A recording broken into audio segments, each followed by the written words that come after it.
Bismillahirrahmanirrahim. Assalamualaikum warahmatullahi wabarakatuh. Alhamdulillah rabbil alamin. Pada malam Jumat ini kami melintasi jalanan tol Cipularang menuju Jakarta. Alhamdulillah, sebagaimana malam Jumat kita mengambil suatu ibrah yang kita kaitkan dengan perjalanan, bahwasanya sesungguhnya malam Jumat kita disunnahkan oleh Rasulullah sallallahu alaihi wasallam untuk membaca suratul kahfi, sebagaimana sabda Rasulullah sallallahu alaihi wasallam, man qara suratul kahfi, barang siapa yang membaca surat kahfi 10 ayat pertama dan 10 ayat terakhir, maka ia mendapatkan cahaya dari telapak kaki hingga ubun-ubun.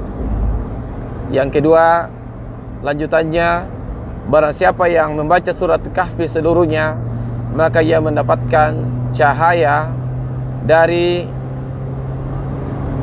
telapak kaki hingga ke langit, pancarannya sampai ke langit.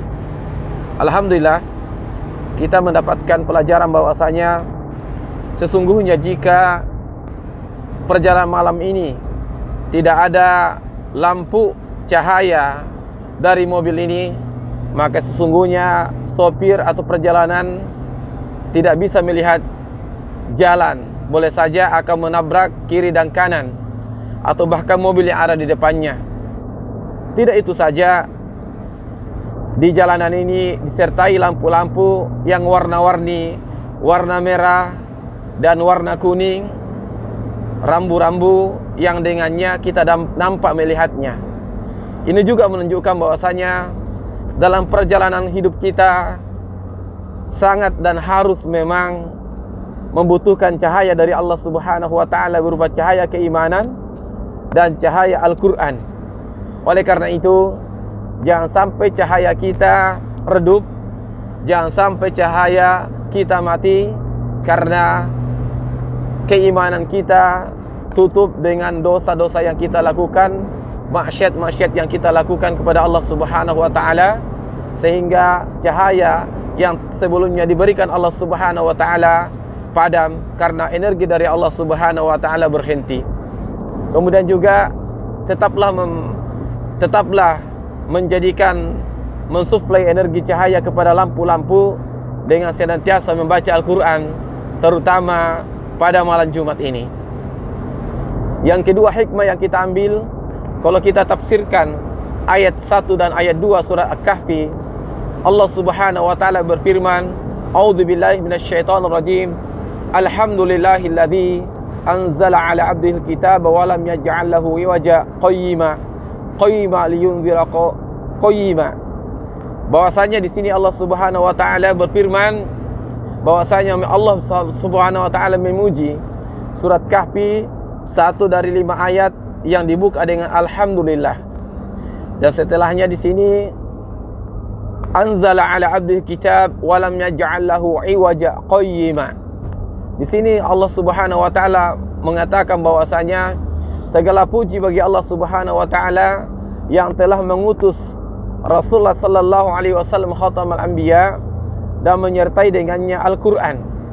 Al-Qur'an adalah nikmat terbesar yang diberikan Allah Subhanahu wa taala kepada manusia. Tidak ada nikmat yang besar selain nikmat iman yang diberikan kepada manusia, umat manusia, apalagi kama khatamul anbiya adalah nikmat Al-Qur'an itu sendiri, di mana sifat daripada Al-Qur'an itu adalah walam yaj'al lahu iwaja, tidak didapatkan di dalamnya kebengkokan, qayyima, tetapi didapatkan di dalamnya kelurusan, meluruskan fitrah manusia, meluruskan jalan-jalan manusia, meluruskan hati manusia, meluruskan pandangan manusia, meluruskan lisan manusia, meluruskan manusia ke jalan ihdinas siratal mustaqim, itu jalan-jalan yang ditempuh oleh anbiya wasyuhada wassalihin. Oleh karena itu, kita kaitkan dengan perjalanan kita, jalan tol ini. Hampir jalan tol ini lurus, ya, tidak banyak belok-belokannya. Karena apa? jika perjalanan itu banyak kelak-keloknya, maka sesungguhnya tingkat kesulitannya pasti luar biasa bagi pengemudi dan pengendara. Oleh karena itu, kita lihat bagaimana pembuatan jalan tol ini harus ada yang ditimbun, harus ada yang dikerok dalam rangka bagaimana perjalanan itu lurus. Demikian juga hidup dan kehidupan kita. Al-Quran datang dengan tidak ada kebengkokan di dalamnya. Semua arahan-arahan Al-Quran semuanya agar manusia berada pada rel jalan yang lurus. Oleh karena itu, sebagai kesyukuran kita mengatakan Alhamdulillah.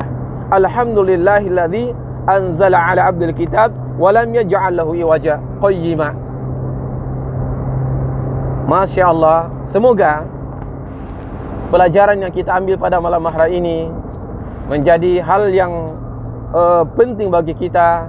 Pertama, satu, bahwasanya marilah kita senantiasa setiap sekali pekan untuk membiasakan membaca surat Kahfi, karena sesungguhnya banyak di sana fadilah-fadilah yang kita dapatkan. Salah satu fadilah adalah kita mendapatkan cahaya mulai dari telapak kaki sampai ubun-ubun, atau kita baca semua, kita akan mendapatkan cahaya dari telapak kaki atau sampai ke langit, cahayanya, tembus cahayanya.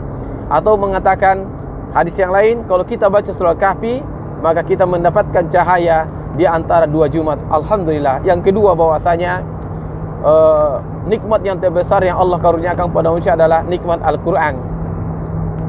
Yang ketiga adalah marilah kita senantiasa berdoa kepada Allah Subhanahu wa taala agar senantiasa kita dikokohkan, diperjalankan di jalan yang lurus sesuai dengan petunjuk Al-Quran, dalam petunjuk Allah dalam Al-Quran dan hadis.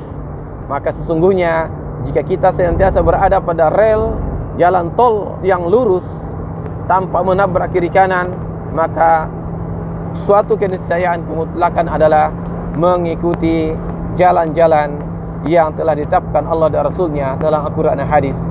Alhamdulillah, semoga bermanfaat. Assalamualaikum warahmatullahi wabarakatuh.